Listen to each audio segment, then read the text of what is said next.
దేవునికి మహిమ కలుగుగాక. క్రీస్తు నామములో మీ అందరికీ శుభములు. దేవుడు మనతో మాట్లాడుతున్న కొన్ని మాటలు. కీర్తనలు 103వ అధ్యాయం మొదటి నుంచి 10 వచనాలు.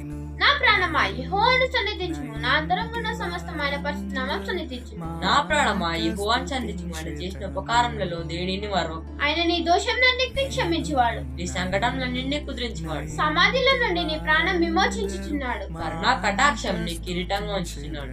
పక్షిరాజు యవనం వల్లే నీ యవనం కొత్తగా వచ్చినట్లు మేలుతో నీ హృదయం తృప్తి పరచుచున్నాను. యెహోవా నీతి క్రియలను జరిగించుచు బాధింపవాడు అందరికీ న్యాయం తీర్చును. ఆయన మోషేకు తన మార్గం తెలియజేసినాడు. ఇశ్రాయేల్ వంశస్థులు తన క్రియలను గణపరిచారు. యెహోవా దయాలక్షణ పూర్వుడు, దీర్ఘశాంతి, కృపా సమృద్ధి గలవాడు.